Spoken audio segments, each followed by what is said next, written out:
And welcome, Hoosier fans, to another victorious episode of Doing the Work post-game show. As today, your number 10 ranked Indiana Hoosiers, actually yesterday, defeated the number 20 Ohio State Buckeyes 86-66.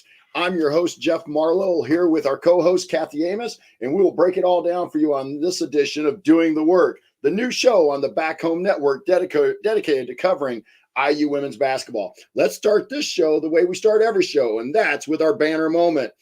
And today's banner moment comes from Mackenzie Holmes. At the 8-minute and 35-second mark last night of the fourth quarter, she became the 30th Indiana Hoosier to score her 1,000th point, and she actually ended up with 9 more points for the game.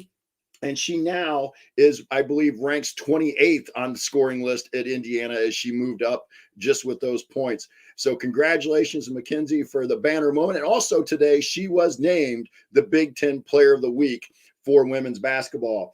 And as always, our banner moment today is brought to you by our friends at Home Field Apparel, now in their 5th season of sponsoring the Assembly Call and their first as the presenting sponsor for the Back Home Network.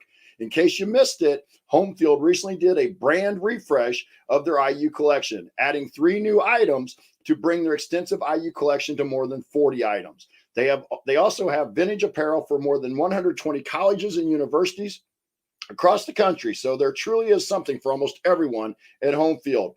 All of their comfortable, high-quality shirts, sweatshirts, and hoodies, all items will be 15% off with the code HOME. That's HOME, HOME, for first-time purchases. And remember, items are subject to sell out, and Home Field recommends ordering as early as possible so their warehouse and shipping carriers have plenty of time to get shirts to you for the holiday season. So go to homefieldapparel.com today and start planning ahead. Once again, the website is homefieldapparel.com, and wear one for the team. Okay, now it's time to move the ball, find the open man, and get some opening thoughts from the rest of our team. And here with the Amos angle, Kathy Amos.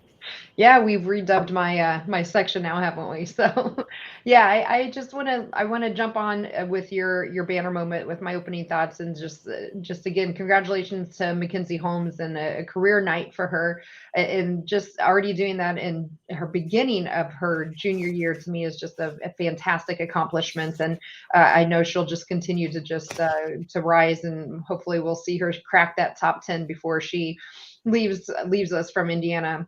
In addition to just the record-setting night for Mac, I think it's good to point out that's a record-setting night for our women's program as well. So last year when they won on the road at Ohio State, it was the first time I think in a couple of decades since they had won on the road. And then to back that up now and continue their streak against Ohio State, I think is just a fantastic accomplishment for Terry Morin and our Indiana women's program to say how far they have really come under her guidance.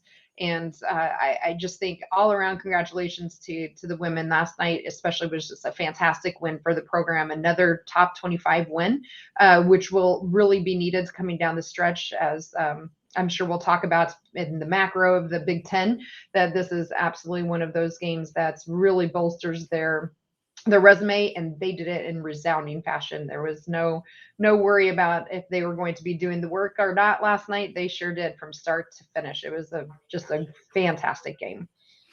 Yeah, and I want to point out, how about the defensive effort last night? Especially in that first quarter, they came out, and we'll get into the numbers a little bit later, but really set the tone defensively in the first quarter. And as you mentioned, a place that had really been a very tough place to win. And Ohio State had kind of been, even with some of our better teams, a thorn in our side. And so, Kathy, what kind of stood out to you about the defensive effort last night? Yeah, absolutely. Oh my gosh. If we look at just like our steals, we had 4 steals, and again, it's one of those games you look at or start to look at our box number and you say only 4 steals. It just felt so much more than that, and holding Ohio State to 36% field goal percentage overall. But I think the real story of the game is looking at the total points that Ohio State scored. So coming into this game, they were averaging 88 points per game, and we held them to 66. I think that was that was enough of any of the numbers, and I know we'll dive into them more deeply here, but that is enough of the numbers to me that tells you the story that our defense was fantastic. Yeah, and I thought that Nicole Cardano-Hillary really kind of helped set that tone early on in the game with that. one thing that really stood out to me in the game was there were a couple times in the second quarter and in the third quarter where Ohio State kind of made a quick opening run, and we responded. We didn't let them really dip into the lead. Yeah, absolutely. I think that's definitely one of the moments I want to point out when we get to our meaningful moments is one of those particular times, I think, that in the fourth quarter where Ohio State was starting to make a run. Yeah. Yeah. So, and like I said, I don't want to delve too much in the numbers because we have our Inside the Numbers segment coming up. So coming up, as we continue our breakdown of Indiana's victory over Ohio State, we will point out today's meaningful moments and you might have missed, and then we'll go inside the numbers to highlight the most important statistical notes from the game. You're listening to Doing the Work. And you're listening to Doing the Work IU Postgame Show. I'm Jeff Marlowe, along here with my co-host Kathy Amos, and we're breaking down Indiana's big win against number 20 Ohio State last night. And it's time for today's meaningful moments that you may have missed. So, Kathy, I'll throw it to you for the first meaningful moment. Yeah, I'm going to go right into the one I kind of alluded to. It was in the fourth quarter with 7:40 to go, and there was a shot clock malfunction. And that was right when Ohio State was really making a run, and it maybe had flashbacks maybe to one of the men's games we might have just watched last week. And it was like, oh no, here we go again. There's about 7 minutes and 40 seconds left. And at one point we had built the lead to around 26, and Ohio State had gotten it down to 15, which 15 sounds like still a great lead, but when you've already lost that, 11, it was 11 point lead.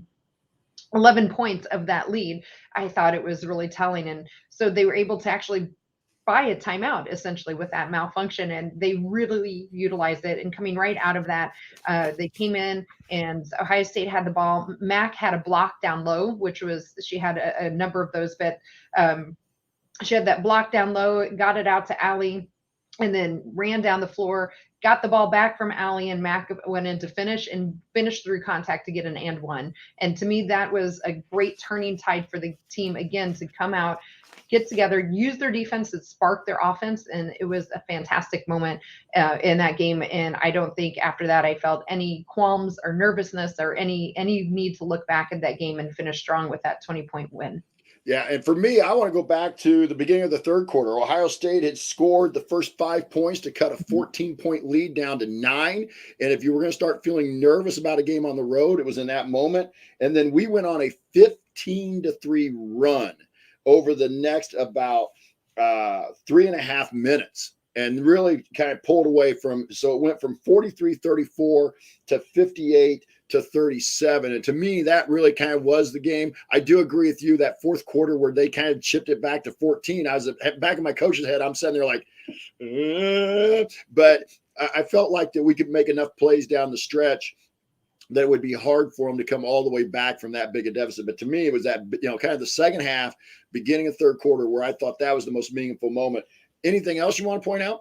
Yeah, there was, on the flip side, we'll go to the first half because it was a fantastic half, right? We came out the game on fire, started on an 8-0 run, causing Ohio State to take a timeout with only a couple of minutes into the game.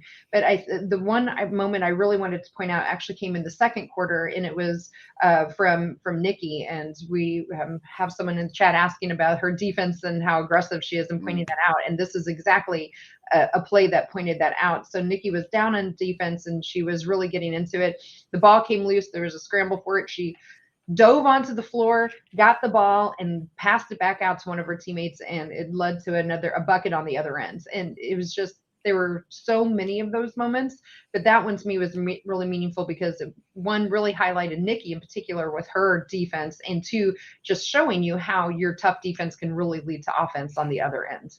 Yeah, and I thought it was as Denny kind of points out in the chat mob, it was, felt like Ohio State maybe a little rough, and I just thought it was a good, rough Big Ten battle, which too I think helped us. I think we are kind of a physical defensive team. We were on the road. Now, the one thing I pointed out in that stretch is we were starting to get into foul trouble. Alexa had 2, Grace had 2, and maybe even Chloe McNeil Moore had picked up 2 fouls. So we didn't have a lot of fouls, but it seemed like they were all on about 3 people. And I kind of made a comment in my notes when it was around 23-17. I was like, foul trouble, question mark, because that was kind of where I thought maybe Ohio State might be able to do something if they got us in some foul trouble. But the group that stayed out there on the floor, and I thought Coach Morin did a really good job of kind of shuttling. She got Alexa back in. She got Grace back in at different points, took them out again. So I thought she did a real good job of kind of juggling the lineup there with some foul trouble on the road against a top 20 team. And as we talked about in the community a little bit with Ari, that there's not a ton of opportunities in the Big Ten for these type of top 20 wins. Ohio State, Maryland, Iowa, Michigan, but there's just right now not a lot of teams top of the Big Ten that can provide you those kind of quality wins. So when you look for tournament seeding later in the year, but also for me, just the fact you could go on the road in the Big Ten and get to 2-0, you won at home. Now you went on the road, you're 2-0, you're at the top of the standings, and at least you're not feeling like you're chasing. Right now, you're right there with, the teams you think are going to be in contention. And so you just, you haven't lost any ground. Right, absolutely, and we've had some tough losses in terms of we were right there with some really fantastic teams that really have Final Four possibilities earlier in the year, and now we're going into finals week here. They have a nice break where they can really take some time to evaluate both those losses, but as well as what they did so well in this game, and really start to build off of that in practice. And then we have some easier games coming up, hopefully easier, and until we get back into the meat of Big Ten play here in January, which will include Maryland almost, I think, right out of the gate. So yeah, sorry, I interrupted you. I believe that's January 2nd is that Maryland game, and that will be a huge game in the conference. I also want to point out, and again, we'll get to the numbers a little bit. I thought Grace Berger had a really solid game, and like I said, we'll get into the numbers. But we talked on the Grace Berger episode earlier last week. She even said herself she had been struggling with her shot, and anybody who's been watching the team had seen that she was struggling with shooting the ball from outside and from even her normal mid-range game. So I thought it was really important to see maybe that could be the start of Grace getting back to the Grace Berger we know, who makes shots and then does all those other things, rebounding, assists. But I thought that could be huge because Allie Patberg plays her normal game. She just, she did a little bit of everything last night, and you didn't have to necessarily rely on Allie to give you 17 or 18. Everybody else was doing the scoring. And I thought that was a big moment. Yeah, I agree. And I think going back to the game before this, which I know we didn't have a post-game show from Fairfield, but I started to see the glimpses of Grace coming back as well during that game. And I think she really built off of that in this game absolutely. So yeah, Grace ended up with 21 points on 9 of 13 shooting. So yeah, just in 3 of 3 free throws, which we often appreciate the women and their free throw shooting, I think, again. and I think somebody who gets lost in the kind of the team aspect is Alexa Goldbait. For me, Alexa's the glue kid with this group. She does kind of everything. Grace has talked about this on the episodes before, that Alexa had the game. You mentioned the Fairfield game. I think she had 20 plus points in that game, which is, she's not usually a big scorer for the team. But when you look at what she does, she kind of gives you a little bit of maybe a Race Thompson type feel for the men's team. She's going to get close to her 10 points. She's going to get 5-6 rebounds. She's going to get a couple assists. She's usually going to guard one of the other team's best players. And that was kind of the one I really felt foul trouble was like, oh man, great, or Alexa, we don't want you to be in foul trouble. Yeah. Because she's kind of she does that jack of all trades thing. Yep. I was actually, when you mentioned her, I was thinking, if we're going to try to do a player comparison, if you will, it would have been to Race on the men's team as well. So if I'm doing my Ryan, does that mean that she's like Draymond Green? Yeah, I guess so. We're really extrapolating. Yeah, and we really hope everybody in the chat mob is appreciating all of this, and that we can make some comparisons. We're not trying to do anything negative. We really appreciate everything the kids are doing. So, anything else that stood out to you, Kathy? No, I think moment-wise, those were the ones I had really written down when I was taking my notes. And I don't want to say this is a meaningful moment. I kind of wrote this down right at the beginning because I did not see the game against Fairfield. And so maybe you had seen something. But notice with everything Mac did the last week, her leg was wrapped. Her upper leg looked wrapped. And like that I hadn't noticed before. Maybe it's been there and I just hadn't noticed. But was that something you noticed? You know what? I didn't even notice in this game either. So it may have been wrapped in Fairfield game and I just missed it. There you go. Yeah. Because a lot of times you see that, you kind of think, she took maybe a knee or something. But again, I don't want to totally speculate just because I don't know. I never saw anything online about it either. But I just thought that was interesting. And maybe it's been there. So anything. So, well, next it's time to go inside the numbers. And I'm going to go first here with the number that really stood out to me in this win. And that's points in the paint. IU dominated this aspect. Indiana 56-18 points in the paint. That to me was a huge stat on a team that's pretty physical and is going to body you up, and you never know how it's going to go out on the road in the Big Ten. And for us to dominate the paint the way we did was huge.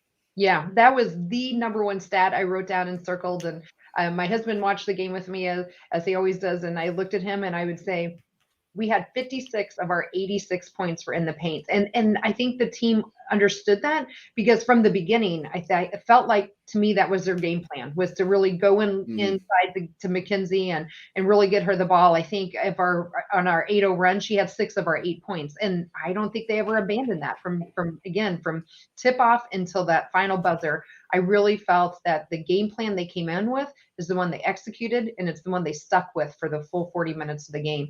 And 56-18, I had to double check when I was writing down my notes. I'm like, is that right? Yep, definitely 56-18. The other one I'm always watching for too on this team is turnovers, and we limited our turnovers here to 12-17 for Ohio State. So won the turnover battle here by a margin of 5 as well. And we turned those turnovers into points. So the 17 turnovers that Ohio State had, we led and turned those into 26 points. The 12 turnovers we had only led to 12 points for Ohio State. So I like looking at that differential. And again, not just looking only at turnovers, even though that is a lost possession, but what does the other team do with it? So not only did we limit our turnovers, but I think we really limited Ohio State from taking those turnovers and turning them into points as well. Yeah, and I'll point out on the turnovers, only 1 in the first quarter. Yes. Only 1 turnover in the first quarter. And that to me was a huge number as well. And I'll go back to the points in the paint. It's not just Mac, it's Nikki, it's Grace, it's Allie who are able to get into the paint and make something happen. And I think that's a big thing. So the other number, I'll go to you here. What is there another number you wanted to point out? Yeah, the other number I wanted was an individual stat, and that was for McKenzie. And I alluded to this in one of my meaningful moments and talked about one of her blocks that she had. She ended up the night with 5 blocks. So she had all 5 blocks for the team. And again, back to your beginning of the show, talking about the defense from the team. She embodied everything that we needed from somebody on defense. And that 5 blocks, if we're looking for numbers to back up our story, I think that is the one that tells the story. Yeah, I know. And we held them to 36%. That number was huge for me. I want to go into some of the individual kids, and obviously McKenzie, we're going to talk a little bit about later, I think. And but you mentioned Grace earlier, 9 of 13, 3 of 3 at the line for her 21 points, but she also had 7 rebounds, 5 assists. And so I thought those numbers from Grace, and then Nikki provided 17 points on 6 of 11, 7 rebounds, 4 assists, and 2 steals. Mm-hmm. Yeah, I was thinking about them as well. I think to your point too, Allie had a steady game, right? Like if you look across her stats, you have 8 points. A lot of those though came late. She was pretty quiet from a points perspective, but I didn't think it mattered on the night that McKenzie and Grace in particular and Nikki were having. We didn't need, as you pointed out, Allie, to really get into that 15, 16 digit range. I am going to go back to defense a little bit again, because to me, that was just so much fun to watch. And I'm going to go on the opposite side of the individual stats and talk about their number 1 scorer, who was Sheldon. So Sheldon averages around 18 points a game. She did end up with 23 points, but that all came in the second half. She had 2 in the first half. And I think that really showed, again, how the team was really focusing and understanding their game plan. Now, she broke loose in that second half, I think, along with Mike Sell. but they have three people that average in the double-digit teens, and we had Sheldon with 23 and Mike Sell with 15. The rest of them were less than 10, all in single digits. So again, 66 points for a team that averages 88 is just fantastic. Yeah, and I'll point out we only shot 3 free throws in the first half. And so that was kind of to build that lead that we did, to be up 43-29 with only going to the free throw line 3 times. I thought was a huge stat. Anything else in the numbers you want to talk about, Kathy? No, I don't think so. I mean, if you look at rebounding, it was about even 35-38 there, where we had a slight disadvantage, but 3 rebounds to me isn't much. But I think, yeah, the holding them to the 66 points along with the 56 points to 18 in the paint, I think those 2 net stats in particular really tell the story of the game. Yeah, and I really do too. And to, again, the most important stat, 2-0 in the Big Ten. Yes, 100%. So next on Doing the Work, we hand out our Game Balls and Hoosier Hustle Award. Then we introduce a new segment before looking ahead to Indiana's next opponent. That's up next here on Doing the Work. You're listening to the Doing the Work IU postgame show. Catch us live immediately following most IU women's basketball games. You can also find us hopefully the day after if we're not immediately after the game. We want to kind of make this a regular thing. Kathy and I, we're trying to work through some of the kinks in the schedule for us, but we want to make sure that we're trying to do every game as best we can. You can find us on our website, assemblycall.com. Also, make sure you sign up for our free IU Hoops email newsletter. Over 9,000 of your fellow IU fans have subscribed. Join for free today at join.assemblycall.com. That's join.assemblycall.com. I'm Jeff Marlowe here with your co-host, Kathy Amos, and we're breaking down Indiana's win against Ohio State. It's now time for our game balls. And Kathy, I'll let you go first. I think this might be another game that we're pretty unanimous on. Another time that this one was pretty easy. I don't know how you don't give it in this case to Mackenzie Holmes. Again, 1,000-point player now joining the club. Started off at 30th and the 30th player to reach that mark, and now up to 28th even within the same game. 5 blocks and just from start to finish, I thought both ends of the floor for her were just fun to watch, and I love watching her. And a well-deserved Big Ten Player of the Week already announced earlier this morning today for Mackenzie. Yeah, and I'm going to go with Mackenzie. There for a little bit, I was kind of up between her and Grace when they were both right around the 19-point mark. And I was kind of, and of course, I'm sure people would thought I was a little biased being with the Grace Berger show. But Mackenzie really had a great fourth quarter as well. She was steady, as you mentioned. She scored 6 of her first 8. I think I had her down for 7 or 5 of our last 5 points, I think, all came from Mac as well. So she was consistent throughout the game, and she also hit a 3. And that's just something we've continued to see, as Mackenzie Holmes being able to step out. If she ever gets to the point where she has the ability to put the ball on the floor and be able to make people come out and guard and then shot fake and go by a little bit, she's really going to be a very difficult person to guard. I mean, she is already, but we're talking about next level type, issue that you would have to defend. So I'm going to go with Mackenzie Holmes, and that gives Mac 2 game balls so far in the 3 that we've awarded. Nicole Cardano-Hillary has the other one. And now it's time for the Hoosier Hustle Award, sponsored by our friends at Evansville Security Services. Evansville Security Services provides off-duty police officers to businesses and individuals throughout Indiana. Remember, prevention cannot be measured. So let Evansville Security Services help you prevent a bad outcome today. Go to evansvillesecurityservices.com to learn more. That's evansvillesecurityservices.com. And you're listening to the Doing the Work IU postgame show with Jeff Marlowe alongside my host, Kathy Amos. And Kathy, again, since you're the co-host tonight, I'll let you go first on the Hustle Award. All right. So this one was a little harder for me. I think for me, it really came down to between Grace and between her and Nikki. Both of them really contributed to the points column. 21 for Grace, 17 for Nikki. 5 assists for Grace, 4 for Nikki. 7 rebounds each. So if you're looking at the numbers, it is really hard to pick. I ended up going with Grace mainly because I looked then at the turnovers. And unfortunately, Nikki had 4 of our team's 12 turnovers where Grace had none. And to me, that's very important to value that ball. And I thought Grace really just did a nice job on the defensive end as well. We've already talked about Nikki's defense, but really hard to pick between them. So if there's anything, I'll just take turnovers, and that's what swayed me. Yeah, I'm going to go with Nikki here. I thought Nicole Cardano-Hillary and Grace were the two for this, but Nikki just kind of set the tone. I thought defensively with her energy and the way she was getting after it, and got off to a pretty decent start offensively. She kind of slowed down a little bit in the second half, but as you mentioned, 17 points, 7 rebounds, 4 assists, 2 steals. All right. Grace didn't have any steals, so that's kind of where I'm going toward that. I'm a little bit more, I guess, I'm willing to give my point guard kind of a benefit of the doubt on some turnovers. Yeah. You know, when you're handling the ball as much as she did in 37 minutes of playing time, she still had a positive, you know, she was 4 to 4. So the 1-to-1's not great, but I'm going to cut my point guard a little bit of slack with that.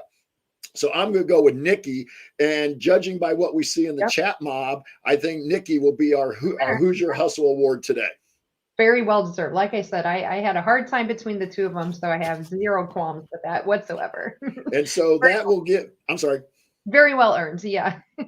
And so that gives Nikki a Hoosier Hustle Award, and that's a tie now. We've had 3 different winners of the Hoosier Hustle Award in our 3 post-game shows. So Grace, Mackenzie, and Nikki all with a Hoosier Hustle Award. And so that was, you know, good kudos to those 2. Mackenzie Holmes, our player of the game, and Nicole Cardano-Hillary with the Hoosier Hustle Award, sponsored by Evansville Security Services. Any other lingering storylines for you? And this is also for the people we do have out in the chat mob who are following us live. If you have any lingering questions you have, post them in the chat here. We'll try and answer a couple of them if we can. Yeah, that's great. You know, Jeff, I think, and again, we talked about this a little bit in our private community today, and it's the same lingering question I think we've had on all 3, and it's our bench play. We haven't talked about our bench play, but again, only played 8 this time, which is seems like the rotation Coach Morin seems to have in these games in particular, but our bench only put up 2 points. And at some point, as you mentioned, the foul trouble earlier, I'm afraid it might catch up with us if we really have trouble with people going out for fouls or whatever. And I just somehow I hope we can find some way to get some more production from our bench. So that's probably from the negative side of my lingering question.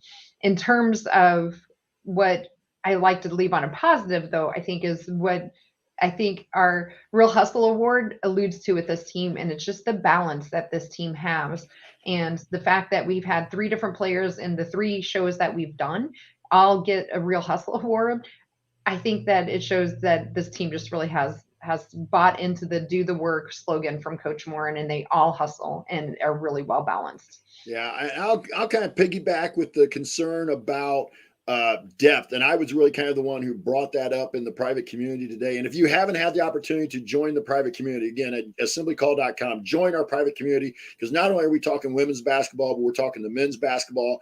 And if you get the opportunity, we also, you know, you can jump in. We've talked about other IU sports, soccer, baseball at different times, football during football season. So it's really a great community for our fans who have not joined the assemblycall.com community. Join it, and you get Tony Adrange's film room with the men's side and such. So there's a lot of things that go along with the membership and things that you possibly can get into. But I was the one that kind of brought up the depth. And I will say this, that Ari, who is one of our producers, feels like there's kind of an issue with that throughout the Big Ten. And I'm kind of old school coach. I personally want to go 9 or 10 deep, but it's just the fact that when we play 8, Chloe played 15 minutes, but then you only had Grace with 7 and Keandra Brown was 6. And so I just would like to see the minutes. And I know it's a little harder in that Ohio State game. I get that. But I think the Fairfield game was a little better idea because, again, blowout win. And what we'll see, hopefully, with Western, you know, what I want to hopefully see with Western Michigan and Wright State come up, that we can get those numbers for the starters down into the 20s, get the bench some positive minutes, just because I know it's the way Coach Morin is, and I respect everything that Terry has done with the program and do the work. But I just like having more depth, and I'm not sure as a coach you ever have enough. Right. I agree. And I particularly would love to see Keandra Brown start to get some more minutes if possible. I think she's the one that can come off the bench and really be able to give Max some rest that I think she's really going to need into that, February timeframe when they've really gotten into the heart of the Big Ten schedule for the women, and maybe need some extra rest going into hopefully postseason. So Keandra Brown, I think in particular, is very intriguing to me. She, I think, can really do a lot for this team that maybe you don't necessarily see on the stat sheet, but I think we need more than 6 minutes out of her. And Quang brought that up in the chat about what do we think of sixth-man Brown.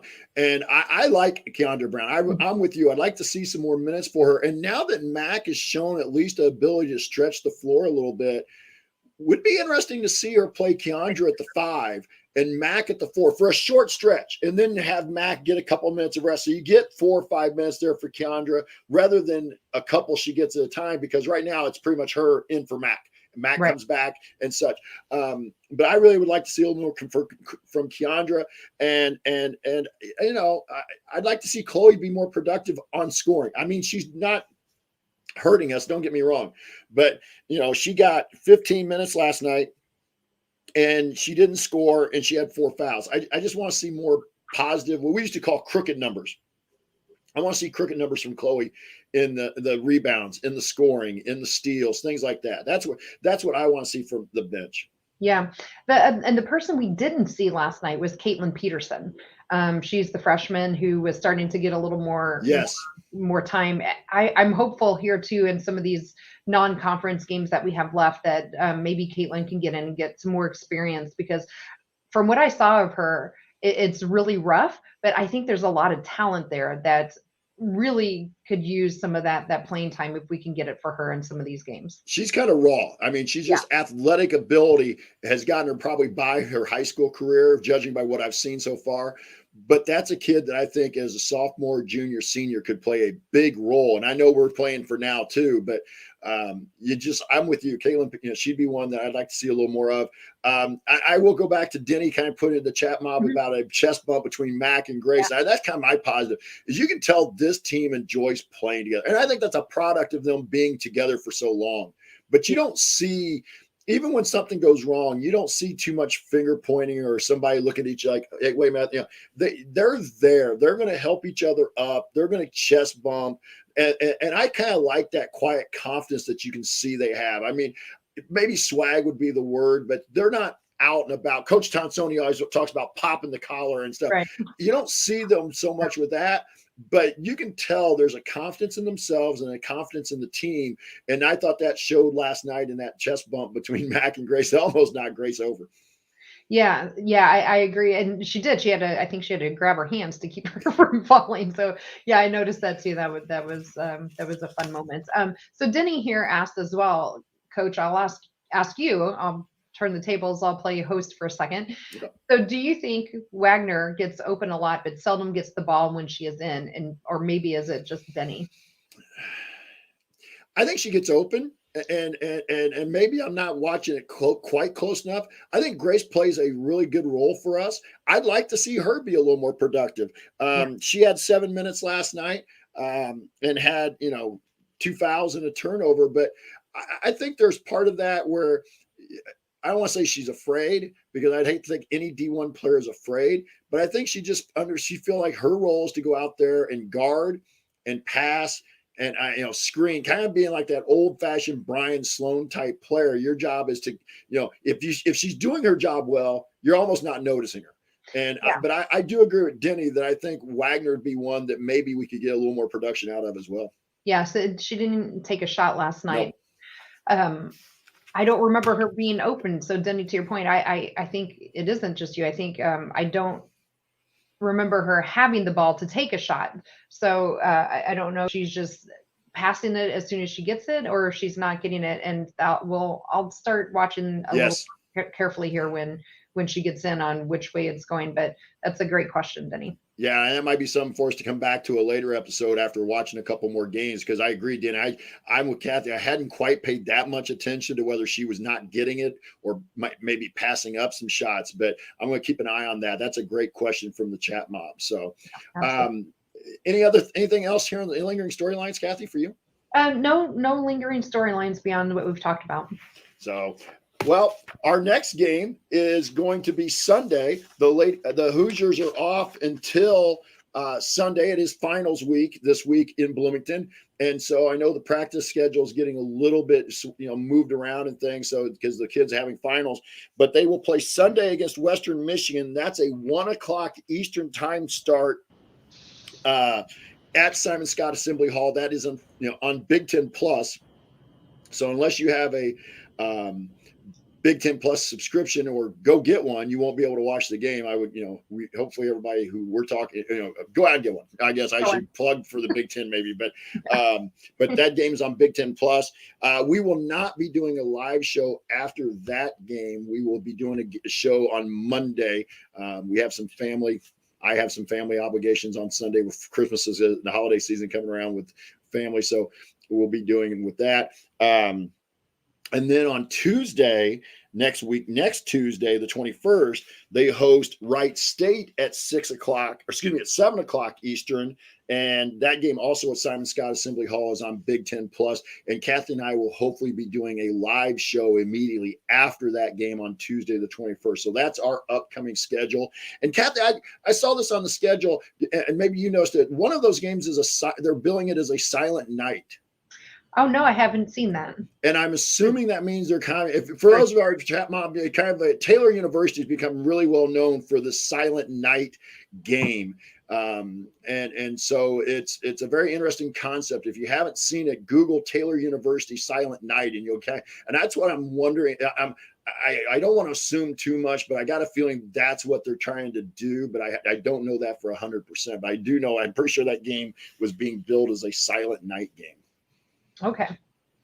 One of those, I can't remember which one, whether right. it's the Western Michigan or Wright State. So, but that's our upcoming schedule. Also, don't forget on Thursday of this week, the men are also off this week because of finals. They won't play again until Saturday against Notre Dame, and the crew will have after the Notre Dame post-game show on Saturday, right after that game in the Crossroads Classic, which I believe is the last Crossroads Classic.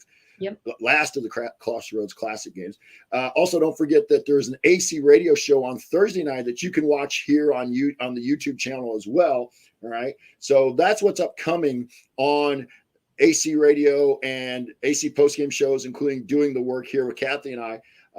And you're listening to the Doing the Work IU postgame show. Remember to check out our friends at Home Field Apparel. Use the promo code HOME, HOME, HOME, at checkout to get 15% off your first order. And it's time for last call.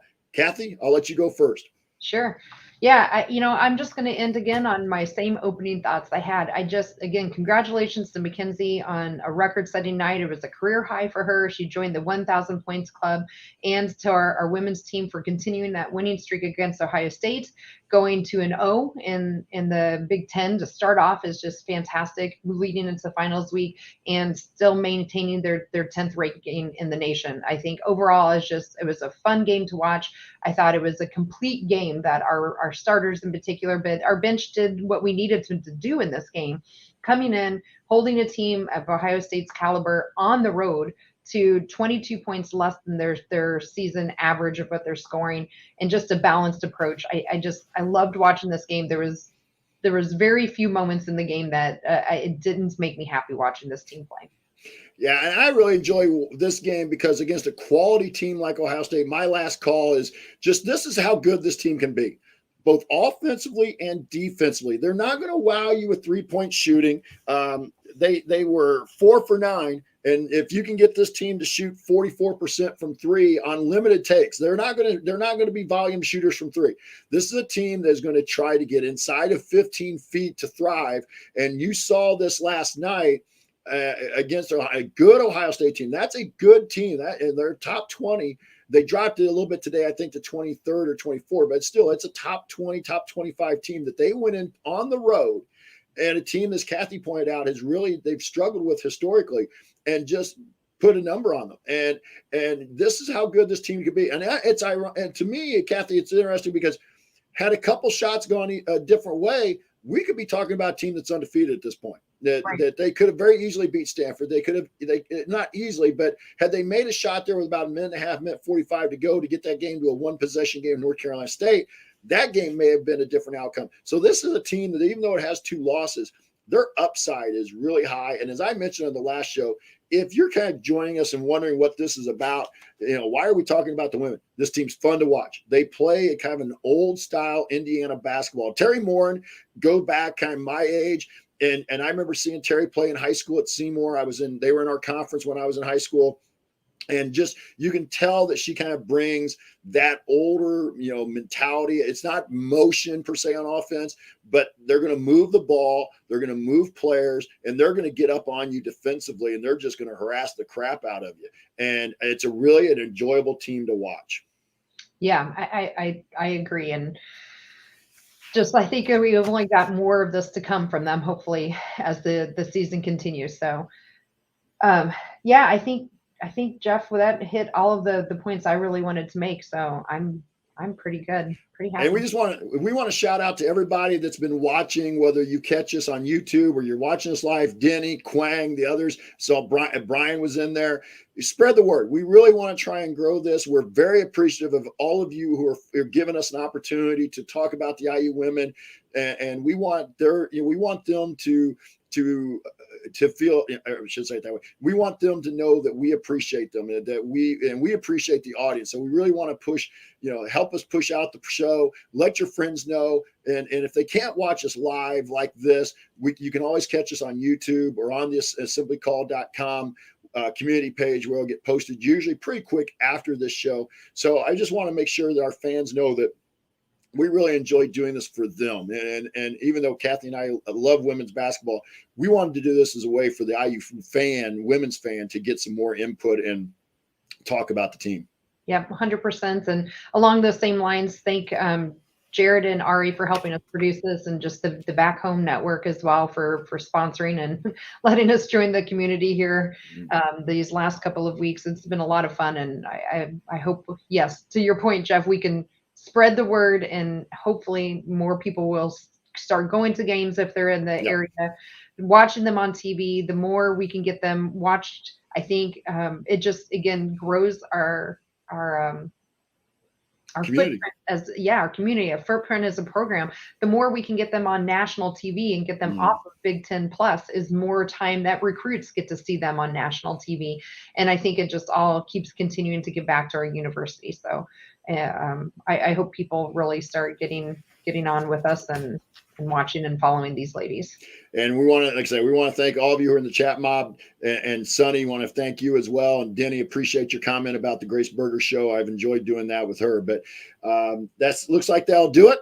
This has been Kathy Amos, and I'm Jeff Marlowe. This has been the IU Women's Postgame Show, doing the work and celebrating an 86-66 victory on the road in Big Ten play over the Ohio State Buckeyes. If you want to see us do the show live and be part of the live chat, make sure that you subscribe to our YouTube channel, youtube.com/assemblycall.com. And don't forget to go to join.assemblycall.com to join our free email newsletter. Special thanks to John Ringer of rigdesign.com for designing our logo. And thank you for listening. We'll be back to talk IU hoops again with you on Monday of next week for the IU women. Don't forget the AC radio show on Thursday night at 8 o'clock Central Time, 9 Eastern, I believe it is. And then also the men's postgame show will be on Saturday after the Notre Dame game. Until then, keep your elbows in, your eyes on the rim, and go Hoosiers.